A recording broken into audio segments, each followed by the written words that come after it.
When I was a sophomore in high school, I attended the New York State Summer School of the Arts Choral Studies program, located on the campus of Skidmore College in Saratoga Springs. I attended for 3 years in a row. To call this a formative experience in my life is a massive understatement. While I had some pretty amazing friends growing up, I was rarely with people who really got me in my one-stoplight town in upstate New York. So to spend an entire month with a bunch, gaggle, murder, fabulosity of music nerds, well, that was seventh heaven to me. And probably to my parents, who welcomed a break from their teenage son who would constantly bang on their astoundingly bright upright piano. One year we sang Vaughan Williams' Serenade to Music, which to this day is one of my favorite choral pieces. Do not come for me. I know it's sappy and I do not care. I can't tell you how often I played through those choral parts in the piano reduction to try to understand Vaughan Williams' harmonic language. By the way, I want to recommend to you Sir Adrian Bolt's recording. It features a fabulous group of solo singers performing the original version of that work. That summer, I actually ended up composing a piece called The Snow, which, looking back on it, was a total ripoff of the genius work. To this day, I still have never met a raised fourth I did not like. It was at summer camp that I learned to, or at least started to understand my sexuality. It would be years before I would actually accept myself or come out, but summer camp provided a safe place for me to even entertain the idea of being gay. I was around people who were more comfortable with their sexual identity and gender expression, and people who actually accepted me for me. Many of these people are still my friends and colleagues today. Myra, Jennifer, Brian, Courtney, Tom, the list goes on. But perhaps one of the most influential things about NISA Choral Studies was taking my first formal voice lessons. And I had a great voice teacher, the type of first voice teacher every singer should have: kind, knowledgeable, curious. How fortunate was I that my first teacher turned out to be Dr. Everett McCorvey, who would silently demonstrate not only what it meant to be a fantastic musician, but what it meant to be a wholehearted voice teacher. Someone whose presence continues to loom large in my own life and vocation in the most positive way. And how fortunate am I that he is today's very special guest.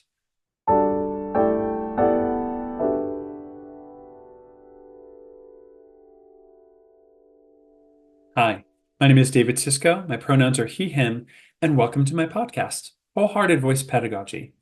This podcast is dedicated to the art and practice of teaching singing. It is an extension of my forthcoming book of the same title, which will be released by Routledge Press in summer 2025.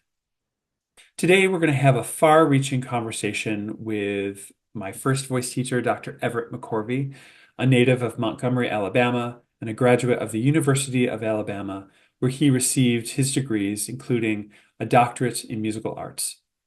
He has given performances at the Metropolitan Opera, Kennedy Center, Radio City Music Hall, Teatro Comunale, Florence, Italy, Queen Elizabeth Hall, London, England, and in over 23 countries. He is the founder and artistic director of the American Spiritual Ensemble, a professional ensemble dedicated to the performance and preservation of the American Negro spiritual. And he is the conductor and artistic director of the National Chorale and Orchestra of New York City, a professional organization dedicated to performing the titans of the classical choral repertoire. He has served on the faculties of the New York State Summer School of the Arts, American Institute of Musical Studies, Graz, Austria, and Bayview Music Festival, as co-opera conductor and co-director of the American Negro Spirituals Intensive Program. He holds the position of Opera Lex Endowed Chair of Opera Studies and Professor of Voice at the University of Kentucky in Lexington, Kentucky. In addition to his teaching there, Dr. McCorvey has been a vocal advisor and mentor to so many in our profession. He is married to soprano Alicia Helm, and they have 3 wonderful children. Dr. McCorvey, welcome to the podcast. Well, thank you so much for having me. This is very exciting. Oh my gosh, it is truly, truly an honor. I will gush about you a little bit more later, but As long as I have known you, which is a while now, Hmm. I have thought of you as the perfect definition of a teaching artist in the way Hmm. that you have activated your portfolio of gifts. You perform, you teach, you conduct, and you do much more, a lot of administrative things too. And I was wondering if you could share what led you to this kind of hybrid Hmm. and how one area of work may impact another. Sure. Well, when I was, I guess, growing up in the arts business and in college and after college, I realized that I had a lot of different interests and I think a lot of different gifts. And so I wanted to be in an environment where I would be able to celebrate and use all of my gifts. My philosophy in life is that God gives us gifts. If you believe in God, God gives us gifts as a way of making our way through the world Mm. and contributing to the world.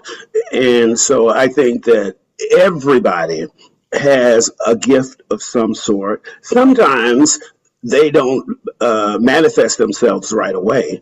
And so it takes a little while for you to say, okay, well, I'm recognizing that this is my gift or these are my gifts. But if we think about all the people who make their way in the world, whether they are, executive chefs or, whether they are, fabulous teachers or business people, everybody has gifts.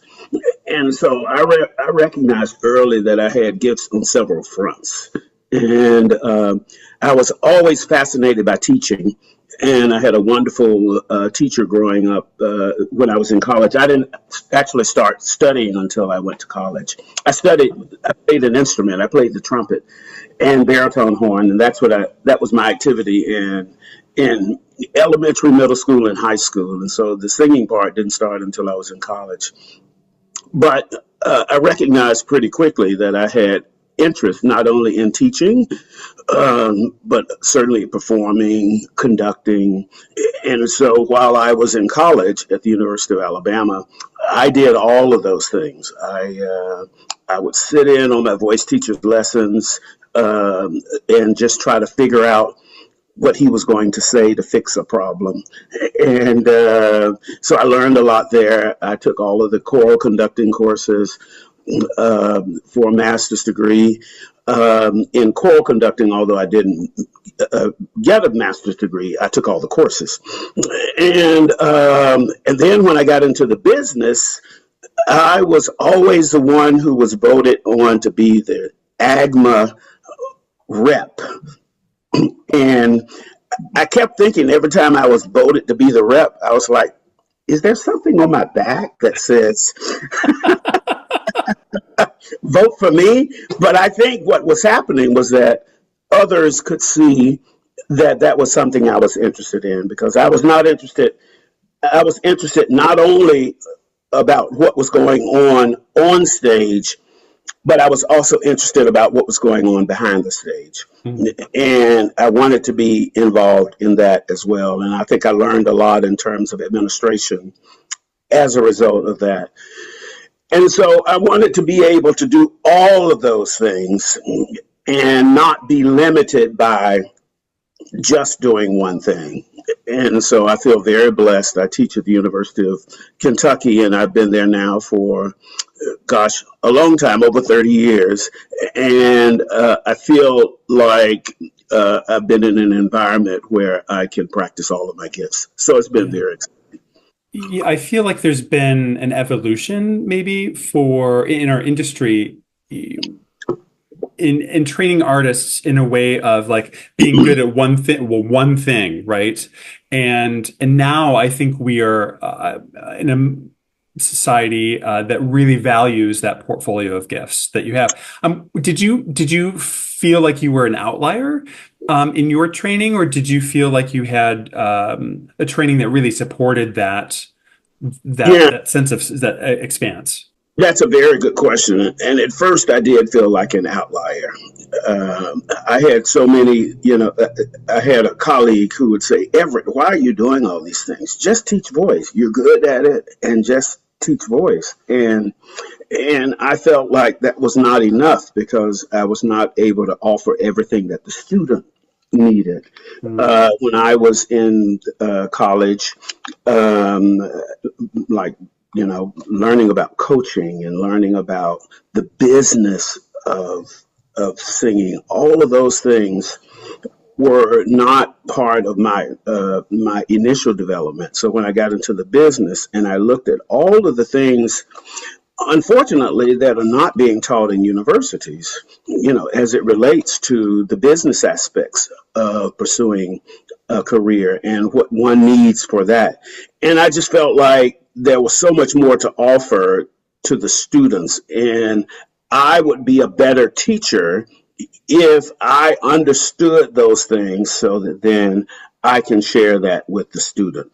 And Yeah. I think that's been the case. I mean, I feel like my students are aware of the business as a result and all of the nuances of the business that are really required. And so I encourage my students, and partly it's because of my own development, but I encourage my students to be um, to pursue all of their gifts, find out what their gifts are, and pursue all of them. And if they're just going to pursue one of the talents, then they've got to be really, really good at it. But I feel if you can diversify, you have more opportunities to work because the business now is much more diversified and more people are able to do crossover work. They're able to do more things while still being in the business, but still doing exciting things. I'll give you a perfect example. My new hero is Barbara Hannigan. Do you know the conductor? You should. Yeah. And she's a singer. She has like 4 or 5 orchestras where she's the conductor, and she sings at a very high level. And she's a producer. She sort of does it all, and I wish that I had her as an influence earlier in my life so that I could see that one could do all of those things. But I think that you know musicians have the opportunity to diversify and use all of their gifts. I perceive that coaching and mentoring singers is obviously a very important part of your vocation. Yeah. Currently, as you shared, you're doing that with high school students Hmm. interested in opera. Yes. And I was just wondering if you could share a little bit about who mentored you and inspired you as a young artist, and maybe how you see their influence and their Yes. light kind of showing up in your day-to-day work. Yes. Well, one of the things that I say to students all the time is that they are the CEO of their vocal corporation. Love And that. we are the voice teachers, the coaches, we are the board of directors. But they are the CEO. They are the ones who have to be out there on stage representing themselves. And so they have to have a clear idea of what they want. In Mhm. order to do that, however, they should have a team of people that they're able to engage with. And that team might include your voice teacher, it could be your vocal coach. Some people, it could be their high school choir director or their college choir director. It's not a very large team. It may be, 1 or 2 coaches that you work with, your voice teacher, or 1 or 2 voice teachers that you've had success with. But it's a team of people who will be able to be honest with you, tell you the truth, support you when you need to be supported, and when you need to make some important decisions, to be able to engage with. And I have people on my team that I have had for my whole career, And there are some people I just don't make a move without consulting. And Mm. so what I try to do with students is to help them build a team. So their team will be their voice teacher. The early team will be their voice teacher, probably, and their vocal coach.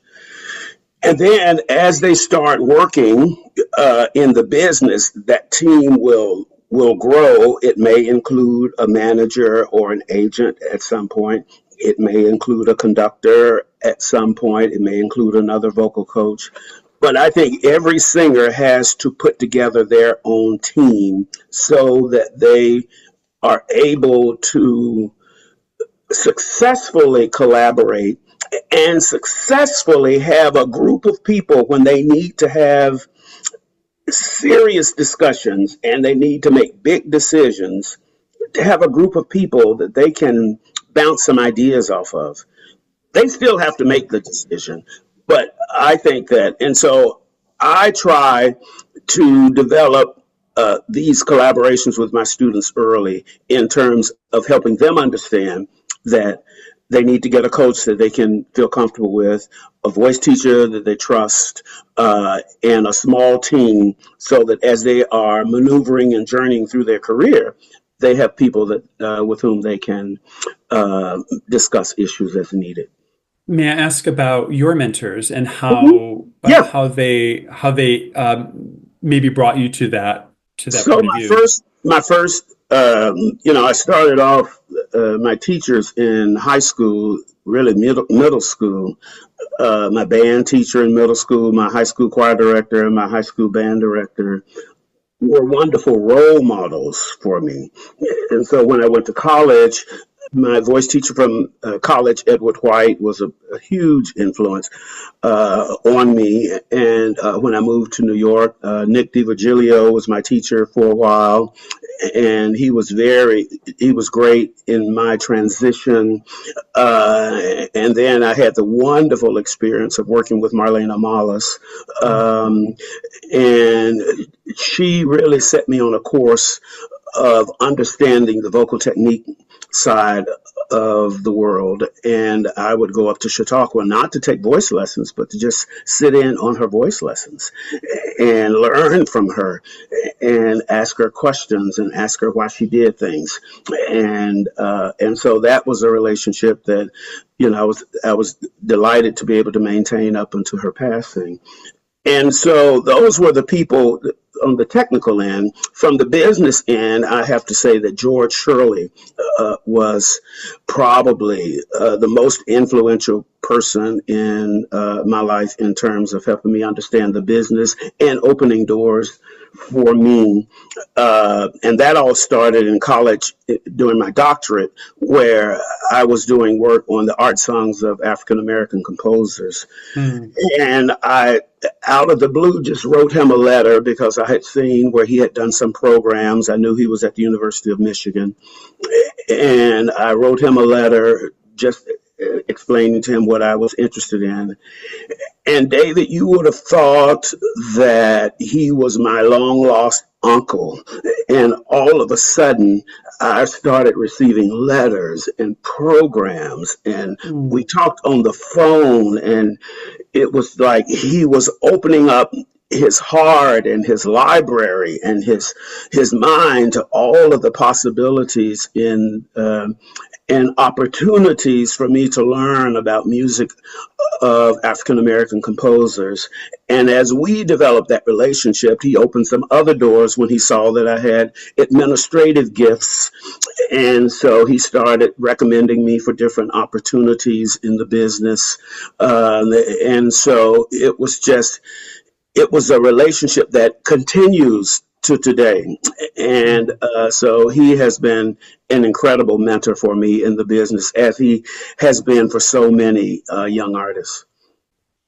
I think that's probably one of the biggest gifts that we get as a teacher is that we get to then pass that on, right? Not only Yes. that knowledge, but that generosity of spirit, right? Well, it's interesting you mentioned the generosity of spirit part, because I think that I don't come from the world of we have to beat artists into submission Mm. and browbeat them into submission. I don't agree with that.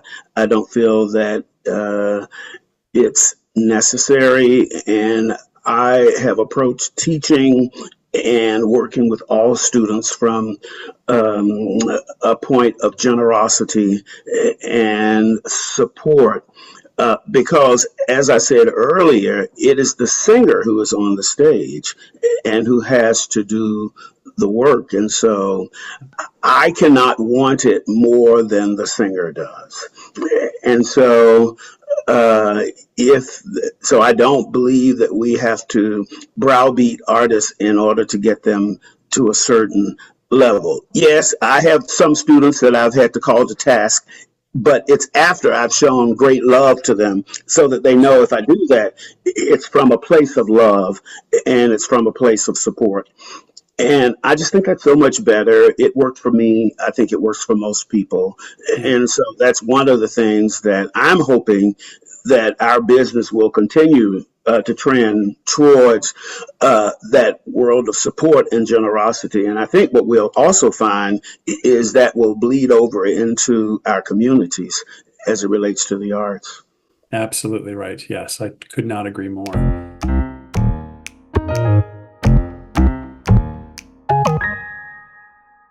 In the foreword of my book, you reflected the reality is we live in a very different world with different expectations and outcomes.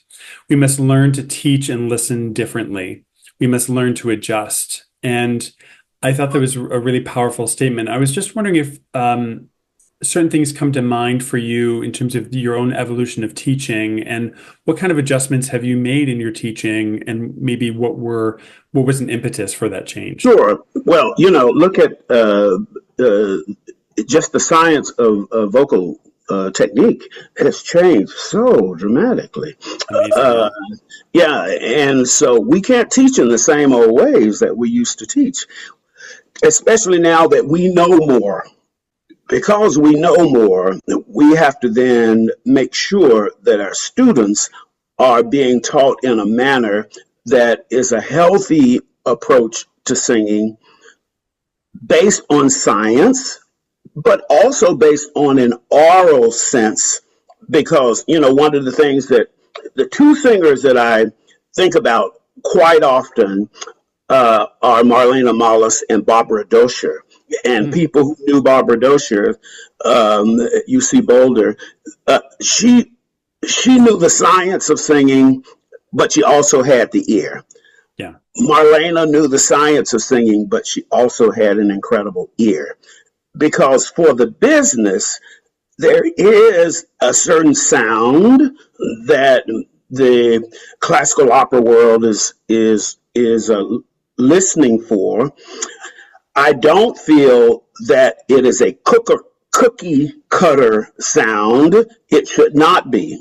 We have to spend time learning the individual and seeing what the sound of the individual is, yeah. and then training and developing that sound that then we offer to the business.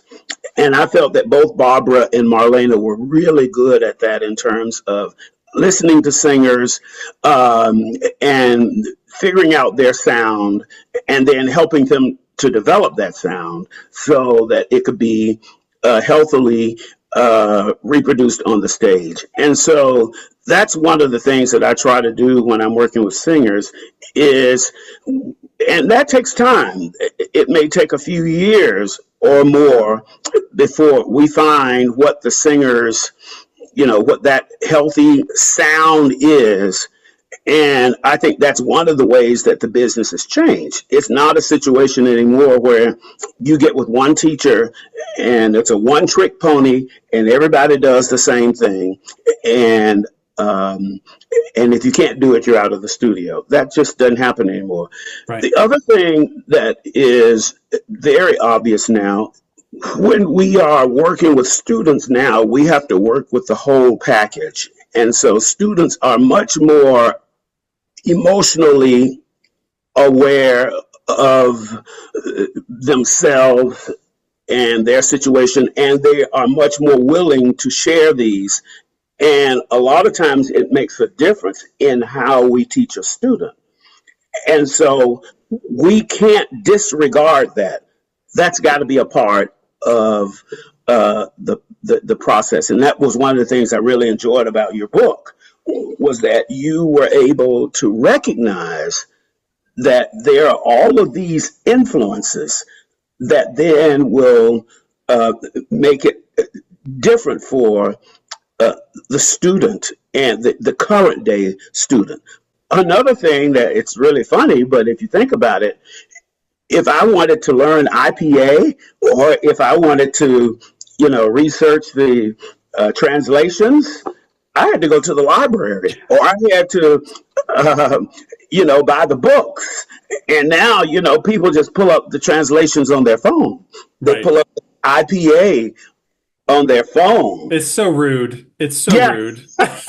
How dare you have that so handily I know, I available to know, I know. I you? mean, it's just the way of the world now, and so because of these sort of things, we have to adjust, Yes. and be flexible enough and be nimble enough to make the adjustment. I just did a concert for the rapper Jack Harlow, and I provided some singers for that concert, and it was fantastic. He was fantastic. But I was sitting there in the rehearsal process because I was using classical singers, but they were singing rap. And so I thought, well, welcome to the way of the world. Those with flexibility will work. Those who don't have flexibility and only feel they can do one thing, they better do it really, really well. Because if not, they won't work as much. But if you have that flexibility and you have a vocal technique that allows you that flexibility, then you have a lot more chances to work. I remember this was many years ago. There was the movie The Cotton Club that came out, and the music director was a lady by the name of Joyce Brown, and she had worked with all of the greats. Hmm. And one of the things that she said is that I'll never forget it. She said Duke Ellington wanted classically trained singers because he felt like for the sound that he wanted, the musicality that he needed, the musical abilities that the opera singers, the classically trained singers, were the best resource. And so while if you go back and look at the movie The Cotton Club, it's all, many of the singers in there, Priscilla Baskerville, I mean, they're opera singers. And, but they're opera singers who were flexible enough and to be able to assimilate a different style.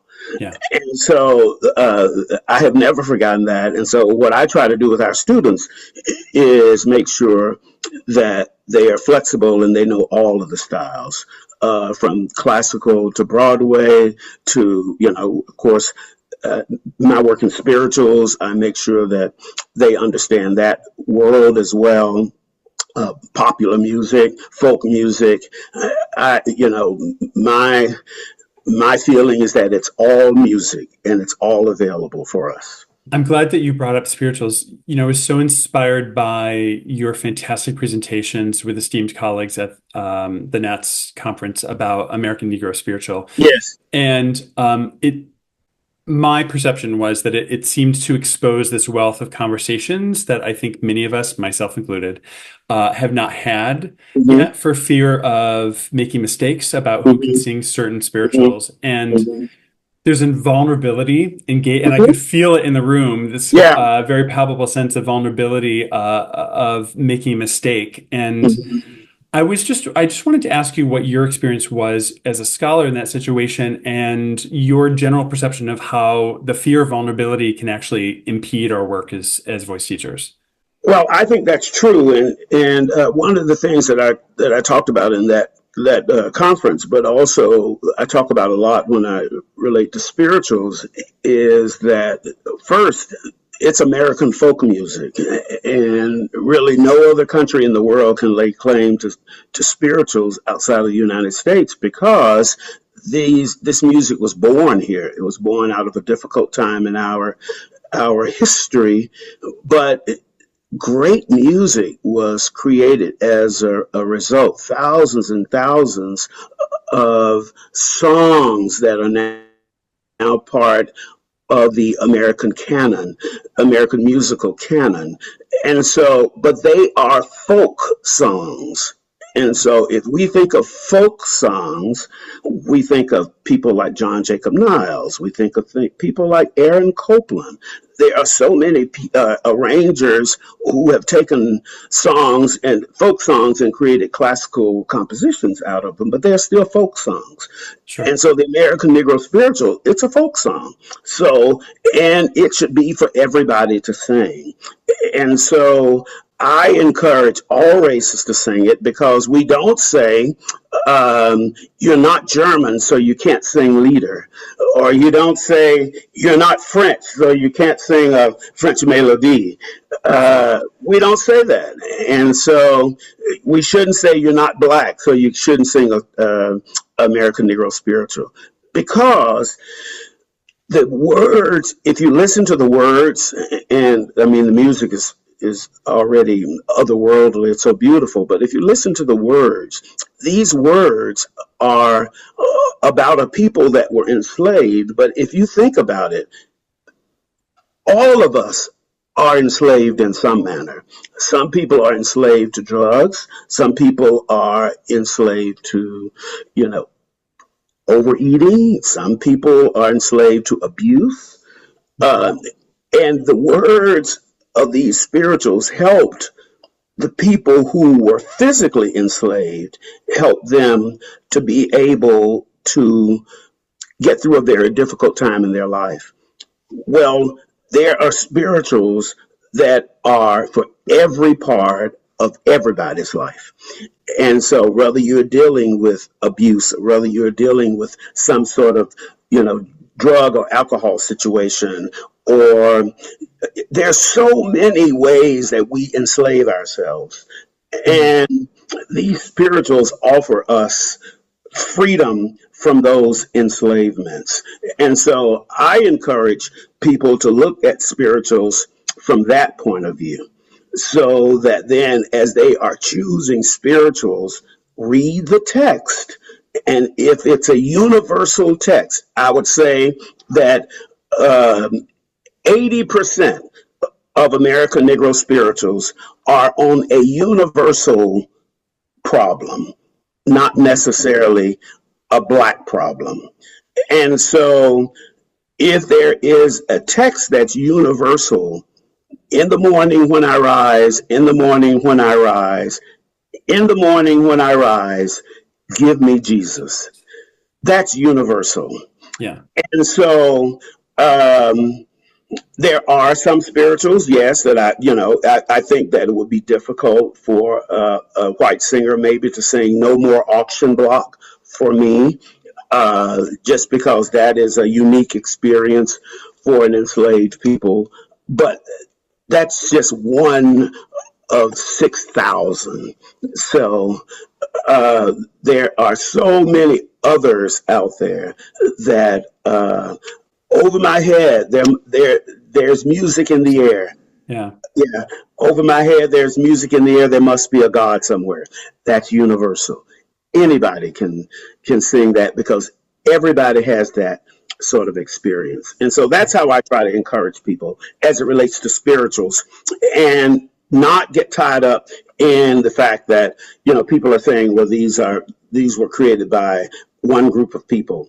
The reality is that if music is only being performed by one group of people, it's going to be very difficult for that music to survive. Yeah. And these songs are so important and have such tremendous meaning that they need to be perpetuated for generations to come. And the way I teach spirituals is the same way I teach Aaron Copland. I use the same vowels, I use the same vocal technique, and I I don't I don't change the way the words are formed or any of those things, because I think that now we speak with a language that is more updated. So I tend to update the spirituals, and I encourage people, if they have concerns about whether or not a spiritual is right for them, to call a professional and ask. Call me,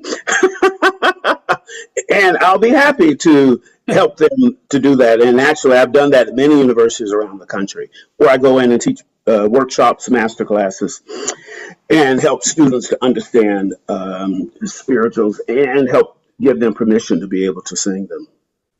Yeah, I love that. And thank you to you and your colleagues for creating a space where we can kind of be in our vulnerability in a way Yeah, that's safe and engage in those that's right. conversations. I That's really right. was touched by that. Well, Um, it's interesting because we wanted to do it for the teachers, because we feel that the students will not know these. The teachers will know some of the spirituals. But sure. again, if the music is going to survive, it's got to be, it will go through the teachers, who will then help the students to understand this music. And so if the teachers have any sort of fear about teaching it, it may not get down to the student level. And one of the things that I'm very appreciative that Nats did was they created a spirituals category in the National Association of Teachers of Singing, the Nats competition, vocal competitions. So now one can compete in an American Negro spirituals category.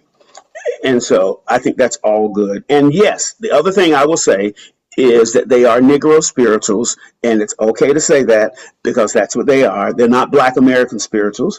You can say American spirituals, or you can say American Negro spirituals. Both, I feel, are the correct way of saying it.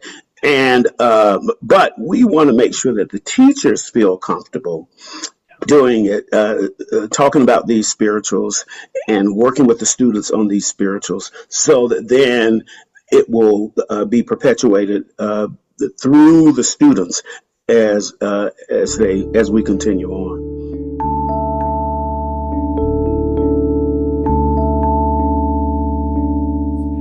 I've been realizing I'm about 25 years into my teaching Mhm, journey, mhm. and I was doing the math. It's like, oh, I think I have about 20 more years to go before I retire, which I want to I want to die at the piano. Like that would be Right, totally fine by right, me. right, But right. I find that both exciting and overwhelming. Mm-hmm. And as someone who's perhaps maybe just a little further down the road Uh-huh. than myself, I was Uh-huh. wondering, how do you think about your legacy as a teacher? And is there something that you feel like you still want to accomplish in your vocation as a teaching artist? Well, I think the main thing, and I've been doing it now over, gosh, I don't even know, 40 years, I guess. Mm, But I will say that every day, every student is a new challenge, is a new opportunity. And so the thing that I want to be in my work, what I try to remind myself and to seek is the flexibility to continue learning. mm, Because I think if we close ourselves off to learning, then we should just stop teaching. And so every day I learn something new, and I seek to learn new things. And so I think that that's what keeps us fresh as teachers, as performers, to continually try to learn, continually try to reinvent yourself. The thing I love about college is that every semester I get to start over again. mm. And so we will continue, as long as we're living, we should continue to try to continue learning. And then I think if you do that, it will never get old. And I mean, I'm in St. Louis right now, working with the Artist in Training program with the Opera Theater of St. Louis, and they are 10th, 11th, and 12th grade students. And the talent that they bring into the room is extraordinary. Um, and it's a huge responsibility to be able then to take that talent and to help grow that talent. And I was listening to one student yesterday, and the thing that I kept thinking in my mind, the best thing I can do for this student right now is stay out of his way, you know, because that's part of it too. You have to know Sure. when to insert yourself, when you just allow the journey to happen. And so every day I'm trying to find what. Oh, Zoom is zooming, so I'm sure Dr. McCorvey is going to come right back on in a second. There you are. Sorry about that. Oh, no worries. My internet just went down at the hotel. Oh, Yeah, I don't keep. know where I stopped. Oh, you were just talking about staying out of the way, knowing when to stay out of the way too. As Yeah, a yeah. yeah. So one of the things that we have to also know is when it's time to stay out of the way on their journey. And but what I find is that I look forward every day to learning something new. I look forward to engaging with young people to find out what they're thinking, what's going on in their minds. This goes back to what you were talking about in your book in terms of being flexible enough to change and understand that it is different now than it was when, say, we were learning how to sing, and how do we take those tools and use those tools to help us to develop a better performer. And so that's really what I look forward to every day. And it's been an incredible joy because I get to interact with people like you. Well, I just have to say, as we're beginning to wrap up, that I want to acknowledge the unique opportunity I have here um, to share with you, not only for myself, but for all those who have been mentored by you and those who have been mentored by teachers in general. I met you in 1990 when I was six. Wow. I know, when I was 16 years old, and Uh I was a really enthusiastic, huh. um, passionate, confused, and scared Uh huh. queer kid from upstate New York. Hmm. And you taught me how to sing, but what you taught me was so much more than that. You just were such an example and continue to be such an example of kindness. And Dr. McCorvey, you loved me into being a person and a individual, a teacher and a musician. And there are not words in this language or other languages to thank you for that. And I just want you to know that it is my mission to pay that kindness and that generosity forward, and just know how utterly grateful I am for you. Oh my, well thank you so much. You brought me the same sort of joy, you know, when we met. And most of the people will not know about, well, they know about Governor School for the Arts and different programs. And I met you at the New York State Summer School of the Arts, which was like the Governor School for the New York State. And just talented students. Your class was amazing. You had some really gifted people there, and you all have done well in the business. And so it was a great joy to be able to interact. And I really feel like if we can find the joy in what we do, it's like we are. I tell students all the time, I'm still waiting to work my first day. I feel like I Mm. get up every day and go and play because this is joyful for me. And it is, I feel like it's a blessing, a gift that has been given that I want to share and share the joyful part of it so that the students then can share the joy of doing this. And I think it's just going to make our world a more joyful place. And so I appreciate being able to interact with you and being given the opportunity to meet you, and so that we could work together. So thank you. Oh my gosh, my pleasure. And thank you again for your time today. So appreciate you. Absolutely.